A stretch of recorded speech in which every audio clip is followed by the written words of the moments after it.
Siang Bu Titi, mohon maaf ini saya meminta waktu untuk berbincang-bincang sharing Bu Titi.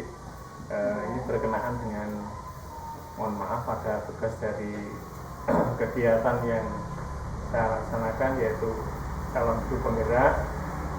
Bahwasanya ada tugas berkaitan dengan bagaimana seorang pimpinan itu mengambil keputusan yang tepat ketika terjadi suatu kasus maupun suatu permasalahan yang ada di lembaga. Nah, mungkin di lembaga ini seringkali banyak kasus yang terjadi berkaitan, mungkin ini fokusnya adalah di dilema etika maupun rujukan moral pendidik. Jadi mohon maaf, untuk dilema etika seringkali terjadi yaitu ketika permasalahan yang muncul itu antara kebenaran melawan kebenaran, dan kemudian yang kedua adanya rujukan moral ketika keputusan yang diambil itu ada versi benar dengan versi yang salah. Dan nanti mohon izin pada Bu Titi untuk sedikit berbagi sharing atas pengalaman yang ada menjadi kepala SD di sini terkait dengan pengambilan keputusan. Mohon izin waktunya nih Bu. Terima kasih Untuk kayak kejadian di sekolah itu kan nanti kita nanti sebagai pimpinan itu nanti bisa berhubungan dengan rekan sejawat, bisa juga dengan anak-anak. Contohnya saja yang dengan rekan sejawat. Tadi Mas Eko mengatakan bahwa tadi dilema etika. Ya, memang kalau kita itu tidak akan lepas dari dilema etika, karena semuanya mengandung benar, semuanya benar, tapi itu nanti kita harus prioritaskan mana yang lebih. Berarti seperti kebutuhan itu, maka kita harus memprioritaskan mana yang lebih penting. Misalnya suatu saat kita di sekolah, kewajiban kita jelas kadang-kadang di sekolah jelas kan. Kalau jam kerja, memang jam kerja harus sesuai dengan aturan. Kalau kita jam 7 sampai jam 2 itu. Tapi suatu saat itu kan kita sebagai di rumah itu juga sebagai makhluk sosial, kadang-kadang juga itu ada kepentingan sosial di rumah. Contohnya misalnya ada orang kematian, yang kematian pada saat itu memang sebagai kita tidak akan lepas dari masyarakat, dan pas ada kematian itu berarti nanti prioritasnya mana yang harus lebih penting. Memang kalau selama itu masih bisa yang kepentingan yang di sekolah itu masih memang harus. Tapi kalau kematian misalnya itu kan kita tidak lepas dari makhluk sosial itu, berarti kita harus mana yang lebih, karena hanya sekali itu saja orang, masuk kita tidak takziah ke tempat orang yang meninggal tersebut, berarti padahal kita harus izin. Jadi itu antara lain berarti itu mengambil keputusan antara lain itu berarti kita harus mengizinkan rekan kita untuk tidak berangkat atau izin untuk takziah tersebut. Tapi ada suatu saat ada juga itu ya berarti antara etika dan etika yang benar dengan melawan yang benar, semuanya benar, tapi kita harus melihat dari skala prioritas tadi. Tapi kadang-kadang kepentingan sosial itu juga ada yang meskipun benar tapi tidak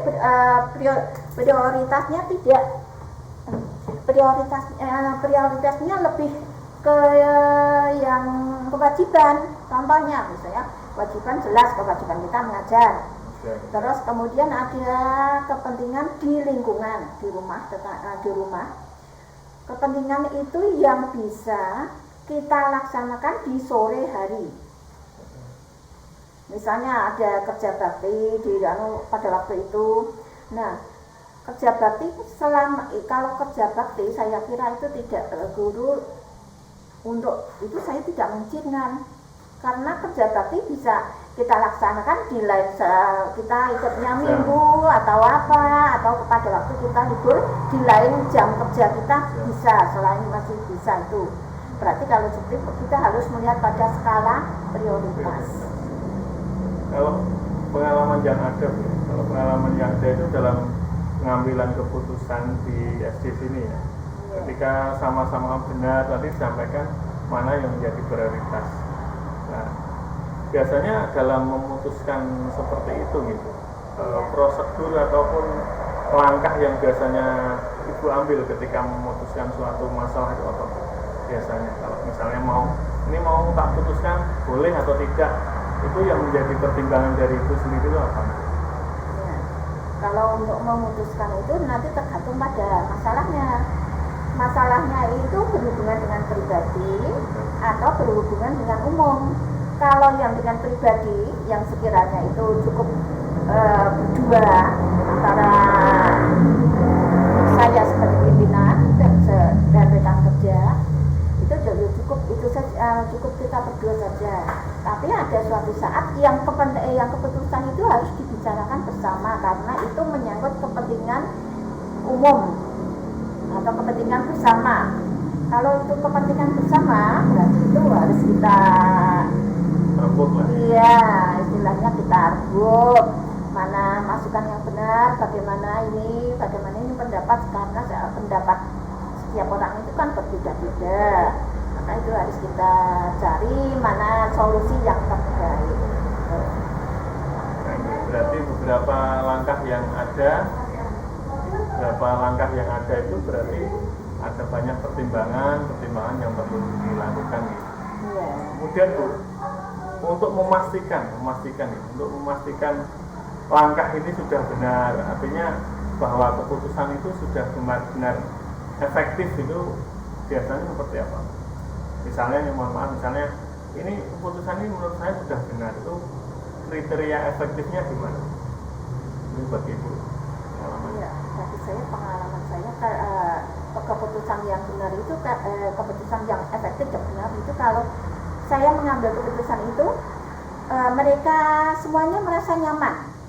Yang saya ambil dengan hasil keputusan itu nanti mereka merasa nyaman, tidak terpaksa. Mereka seandainya menjalankan keputusan apa yang saya putuskan tadi, mereka dengan sukarela dan enjoy dalam melaksanakan. Itu berarti mereka sudah ya efektif.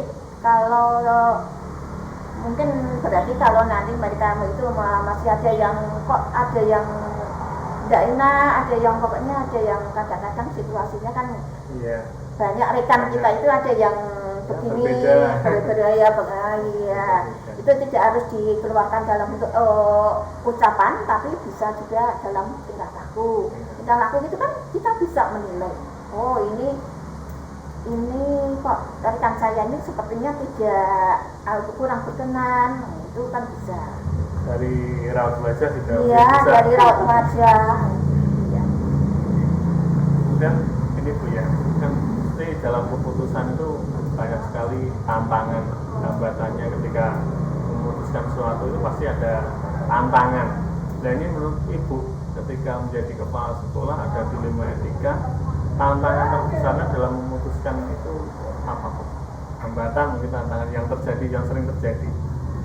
Yang sering terjadi itu sebetulnya ya antara ya moral, itu memang berhubungan dengan moral, ada rasa kebutuhan antara kewajiban, kebutuhan dan rasa sosial itu tadi. Misalnya yang kepentingan pribadi yang sebetulnya itu kepentingan pribadi yang seharusnya kalau kita prioritaskan itu prioritasnya di bawah, harus mendahulukan kewajiban kita dulu sebagai seorang pendidik. Ya. Tapi kadang-kadang mereka itu mengutamakan kepentingan keluarga. Kadang-kadang mengenai kepentingan keluarga yang seharusnya itu bisa dilaksanakan orang lain atau di lain waktu, kadang itu di luar jam. Nah itu yang seharusnya tidak kita tidak harus ada bisa terselesaikan masalahnya, tapi mereka tetap harus ada. Harus tetap ya, kadang-kadang mereka tetap memaksa harus ada itu. Nah, kadang-kadang seperti itu masalahnya. Rasa juga gitu sebagai ya, kepala rasa, sekolah. Iya, gimana mau seharusnya itu kewajiban yang dilaksanakan akan kali, tapi yuk. Nah, itu tantangan terbesarnya itu menyadarkan mereka antara prioritas yang utama itu memprioritaskan mana yang lebih penting itu. Berarti manakala ibaratnya sebenarnya bisa diambil alih oleh orang lain, kita tanpa harus hadir, itu kan nggak apa-apa, kita tinggalkan, artinya tetap melaksanakan tugas kita yang utama. Berarti kan itu prioritasnya masih prioritas. Misalnya seperti prioritas itu akan ada kita contoh 1, 2, 3, 4. Kalau itu prioritasnya yang tidak, ya misalnya yang nomor 2 ya kan tetap kita utamakan yang nomor 1. Artinya sebagai pendidik utamanya itu ketika melaksanakan tugasnya yang nomor 1 lah ibaratnya kan itu. Biasanya kalau ibu dalam pengalaman selama saat ini misalnya ada kasus misalnya di hari tertentu, misalnya katakanlah satu hari ada yang izin seperti ini dengan alasan sebagai hal, nah itu untuk keputusannya bisa langsung disampaikan hari itu atau berpikir dulu sejenak atau bagaimana biasanya, atau langsung nggih Pak atau bagaimana biasanya menentukan keputusan itu? Kalau keputusan izinnya tergantung izinnya itu kapan. Biasanya untuk lain, kalau misalnya izinnya itu tidak seketika, misalnya yang akan izin itu besok, terus sekarang sudah menyamakan mau izin, berarti ya kita pelajari dulu keputusannya, kira-kira itu bagaimana. Kalau memang itu izinnya itu tidak harus, masih berarti tadi skala prioritasnya tadi, maka itu berarti ya dilihat dulu kepentingannya itu mana yang penting dan mana yang tidak. Kalau misalkan Bu, dalam kondisi bingung untuk menentukan keputusan ini, biasanya Bu adakah seseorang yang biasanya buat teman curhat atau bagaimana? Ya kalau kadang-kadang ya memang seperti itu kondisinya, kita antara moral itu tadi, antara ini kok seperti ini. Nah ya itu biasanya kita saling sharing dengan teman-teman yang sudah kita anggap dewasa, itu bagaimana keputusannya. Sharing dengan artinya ya sama-sama berbagi, mungkin bisa memutuskan masalah dengan tepat karena berbagai sudut pandang gitu. Iya, tapi dengan catatan yang kita anggap sudah dewasa dalam mengambil keputusan tersebut. Kalau ini kan dilemanya tentang etika ya Bu. Mungkin ada permasalahan lain berkenaan dengan murid Bu. Ini contoh misalnya ada murid yang kelas kita kan ada yang kelas 6 itu memang belum bisa baca seperti itu. Harusnya kan memang tinggal di kelas. Nah ini menjadi sesuatu yang dilema juga, mungkin juga beban moral juga. Itu menurut itu langkahnya seperti apa kalau keputusannya nanti? Ya, itu memang sudah sering terjadi sekali seperti itu Pak. Tidak hanya di sekolah kita, itu memang sering terjadi antara anak itu sebetulnya usianya, kalau menurut usia sudah. Ya, seharusnya sudah usia SMP atau apa, sudah melewati batas dari usia pada umumnya. Tapi karena kemampuannya itu kadang-kadang memang di bawah rata-rata, bukan berarti debil atau ambisius enggak, tapi di bawah rata-rata. Itu ya kita ambil kebijakan. Selama itu usianya, misalnya usianya itu belum begitu, masih menjangkau. Kalau usianya itu masih menjangkau, itu berarti ya kita sampai anak itu bisa. Tapi kalau dengan pertimbangan itu, kalau anak ini seandainya itu tetap tinggal, itu dia nanti merasa malu atau bagaimana, ya tetap kita bagaimana pun kita ambil. Karena nanti mungkin kalau ditunda mungkin dia malah tambah. Ya tambah parah atau tambah down, berarti nanti nanti mentalnya mungkin agak malu dengan teman-temannya atau apa ya, itu kalau usianya ini seperti kita. Jadi setiap intinya setiap keputusan itu memang perlu banyak pendalaman dari kasus itu ya Bu ya. Jadi kita ambil latar belakangnya apa, masalahnya apa, itu tidak. Berarti kalau kita menilai suatu masalah itu tidak hanya dari satu sisi, kita harus melihat dari banyak sisi. Bu, mungkin ini di sesi terakhir terima kasih untuk Bu Titi yang sudah meluangkan waktu. Mudah-mudahan apa yang menjadi sharing kita tadi sangat bermanfaat untuk saya Bu, utamanya ketika pengambilan keputusan nanti suatu saat jika ada sesuatu yang perlu diputuskan dengan benar, itu paling tidak ada gambaran dari seorang pimpinan dan mungkin dari pengalaman yang Ibu berikan. Terima kasih Bu Titi atas waktunya. Terima kasih sekali lagi, mudah-mudahan bermanfaat. Selamat siang Bu Titi. Mohon izin untuk kembali ke kelas. Sama-sama, selamat mengajarkan, selamat bertugas kembali. Terus Bu. Yeay.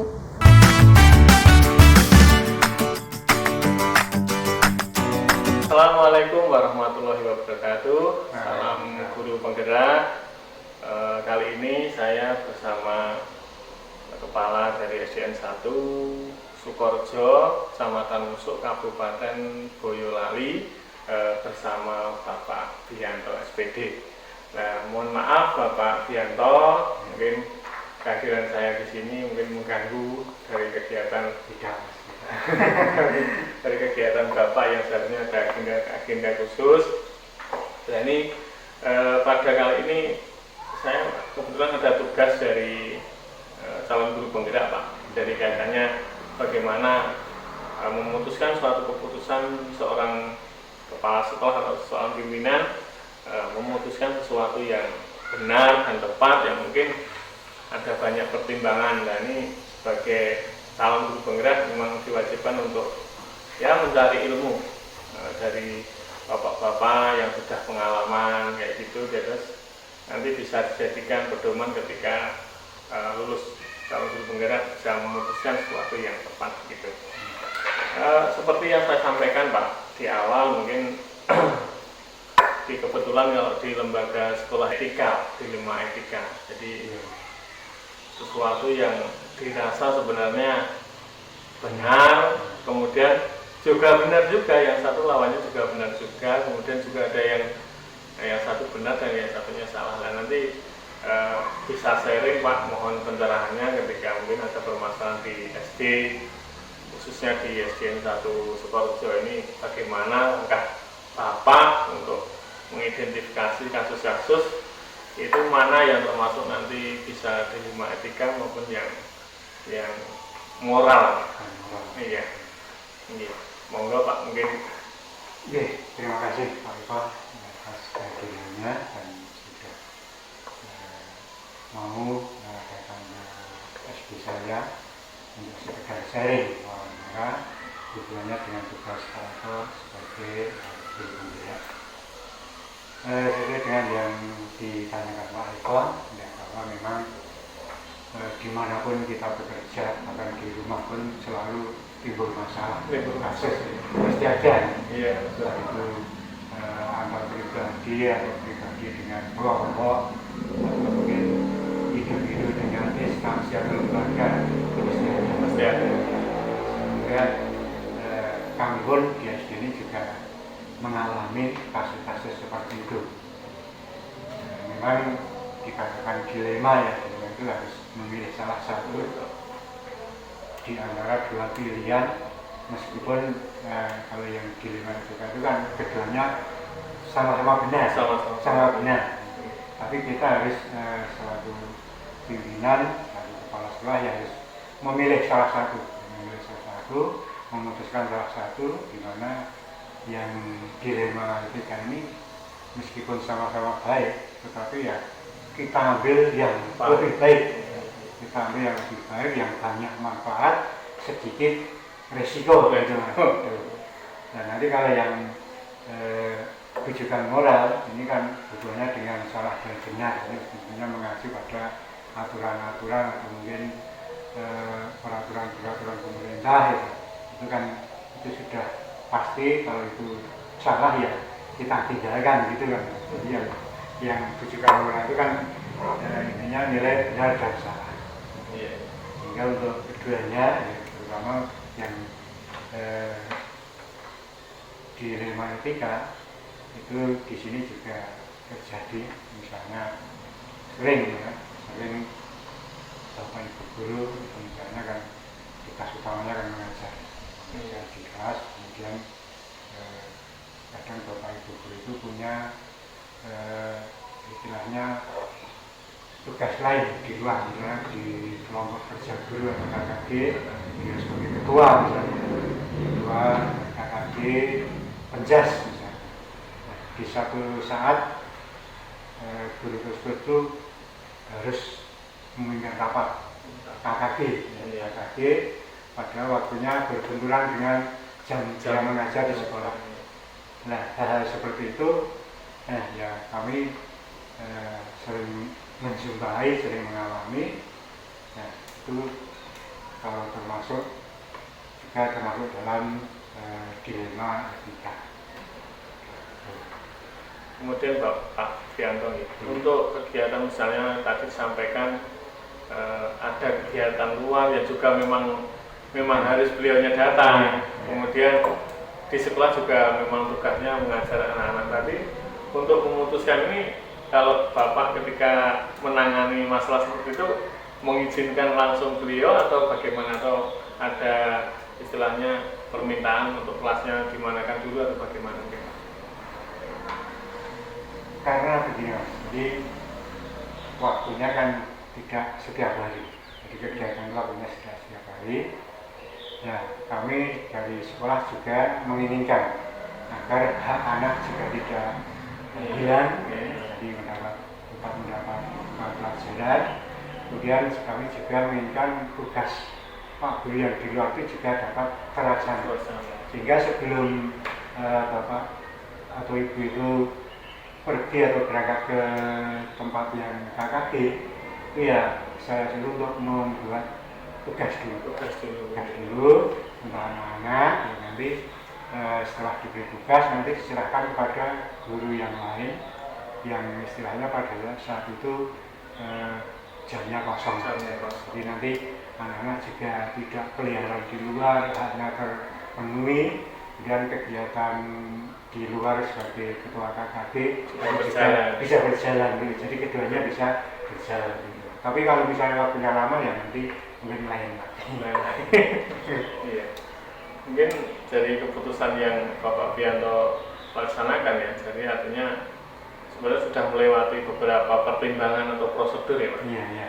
Kalau menurut Bapak, prosedur yang paling efektif maupun langkah yang paling efektif ketika ada permasalahan yang dua-duanya benar itu bagaimana Pak? Ini kalau memang kalau kedua-duanya benar itu kadang saya juga memutuskan, namun perlu pertimbangan dari teman-teman yang lain seperti Bapak Ibu yang lain. Karena mungkin kalau saya memutuskan langsung, mungkin yang menjadi pertimbangan saya itu masih kurang. Jadi saya perlu mengumpulkan Bapak Ibu guru yang lain, komunikasi untuk saya mintai sarannya, pertimbangannya bagaimana, agar nanti dalam memutuskan itu banyak sekali pertimbangan yang digunakan. Tidak hanya dari kepala sekolah saja mungkin masih kurang, mungkin ditambah dari Bapak Ibu guru yang lain. Itu jadi memang itu harus segera ditangani, harus segera diselesaikan. Jadi setiap ada kasus itu jangan sampai dihindari, namun harus segera dihadapi, kemudian diselesaikan secara bersama. Gitu. Kalau misalnya Pak, biasanya dalam penentuan keputusan itu kan sering terjadi istilahnya ragu atau bingung Pak ya. Bingung ini saya sebagai pimpinan itu harus bagaimana? Nah, mungkin tantangan terberat dari Pak B sendiri ketika memutuskan ini, tantangan terberatnya atau hambatan yang sering terjadi ketika memutuskan masalah itu apa Pak? Yang menjadi hambatan saya yang paling berat itu biasanya memberikan pemahaman kepada semua warga sekolah. Jadi kadang-kadang untuk memahami apa yang saya putuskan itu kadang-kadang masih mungkin berbeda gitu. Masalahnya antara satu dengan lain kan punya pandangan sendiri ya Pak. Jadi memang tantangan terberatnya itu ya. Mungkin ini Pak, kalau dalam menghadapi tantangan itu biasanya Pak B itu selalu melakukan apa-apa, mungkin koordinasi dengan yang lebih intensif atau bagaimana untuk biar bisa menerima keputusan Bapak ini? Ya itu kita jelaskan, kita beri pemahaman dengan berbagai pertimbangan dari Bapak Ibu Guru, dari yang lain, mungkin juga termasuk pertimbangan-pertimbangan mungkin dari pelatihan-pelatihan atau apa, mungkin dari aturan-aturan yang ada begitu Pak. Jadi tidak hanya mungkin pendapat saja, tapi juga mungkin saya tambahkan dengan dengan aturan-aturan atau mungkin pelatihan-pelatihan yang mungkin sudah diikuti dari Bapak Ibu Guru. Kalau misalnya Pak, dalam melakukan keputusan Bapak bingung, kemudian tadi disampaikan pasti pertimbangan dengan teman-teman. Biasanya ada seseorang yang khusus bisa menjadi tim penasihat itu biasanya siapa Pak? Atau mungkin ada dari keluarga atau dari pihak sekolah sendiri biasanya? Kalau pihak sekolah nggak ada, jadi kita satu sekolah dengan Bapak Ibu ya kita bicarakan bersama-sama. Sama-sama. Ini mana nanti yang lebih baik yang kita simpulkan, dan saya kira tidak ada yang sebagai penasihat khusus tidak ada. Jadi semuanya kita bicarakan bersama-sama, dan alhamdulillah juga di sini gampang lah, Bapak Ibu Guru juga gampang diajak komunikasi, diajak berkumpul juga gampang, dan disuruh memberikan pendapatnya juga ditanggapi dengan cepat. Yang jelas kalau bisa saya garis bawahi intinya komunikasi dengan rekan sejawat gitu, dengan istilahnya dengan bawahan panjenengan jauh-jauh ya. Untuk memutuskan sesuatu yang terbaik. Kemudian mungkin bisa dikatakan cari prioritas yang tepat. Begitu. Kemudian ini yang kedua Pak, mungkin kalau tadi disampaikan adalah dilema etika. Kemudian kalau misalnya terjadi bujukan moral Pak, mohon maaf misalnya kasusnya misalnya ini hari Kamis sampai Senin sampai Kamis itu kita pulangnya jam 2 kan, dan masuk jam 7 misalnya. Andai kata ada katakanlah ada kepentingan yang kemana gitu, misalnya mau acara kemana, akhirnya dipulangkan jam 1, itu menurut Pak B yang sering Pak B putuskan atau mengikuti itu, atau harus bagaimana Pak? Itu gini, jadi saya juga lihat kepentingannya. Misalnya kalau memang aturan seperti itu ya seharusnya kita tetap mengacu pada aturan jam 2. Tapi kadang-kadang manusia memang juga tidak cukup dari kepentingan sosial atau apa, tapi ya kita lihat Mas. Jadi jangan-jangan nanti kepentingan itu bisa ditunda setelah jam kerja ya itu nanti ditunda. Tapi kalau misalnya tidak bisa ditunda, ya kita memberikan istilahnya kelonggaran lah. Tapi itu ya tergantung istilahnya kok tiap hari begitu misalnya. Tapi ya itu perlu istilahnya dibedakan lah. Dibedakan. Jadi kalau misalnya mendadak sekali ada anaknya sakit atau apa ya itu kan beda. Iya. Kalau memang bisa ditunda ya ditunda sesuai dengan situasi. Kalau misalnya nih kadang kan ada Pak ya, ini mungkin kasus yang lain, ada misalnya tawaran buku SD sini misalnya, sebenarnya kualitas buku itu jelek, tapi mereka menawarkan fee yang tinggi. Itu kemudian ada yang misalnya bukunya bagus tapi fee-nya rendah kayak gitu. Kalau biasanya Pak B sebagai pimpinan ini bagaimana memutuskan itu Pak B? Karena itu buku itu kan juga berhubungan dengan wali murid, apalagi yang LKS itu kan nanti kan dibawa pulang.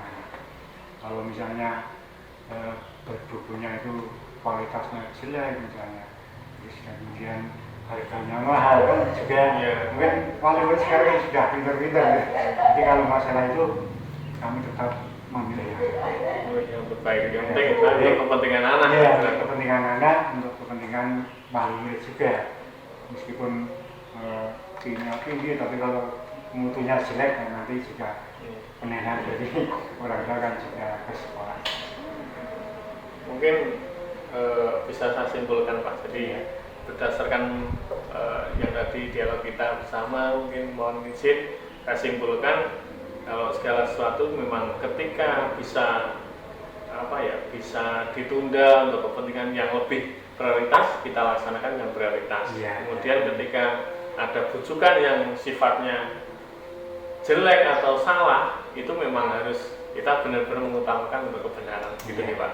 Mungkin itu Pak, mohon maaf waktunya, mungkin Bapak juga ada kegiatan yang lain. Saya terima kasih sekali atas ketersediaan waktunya dan memberikan kesempatan saya untuk wawancara untuk pemenuhan tugas ini Pak. Terima kasih, mudah-mudahan Pak B selalu sehat dan SD 1 Sukorejo bisa tambah sukses. Mohon izin untuk segera pamit Pak karena melaksanakan tugasnya.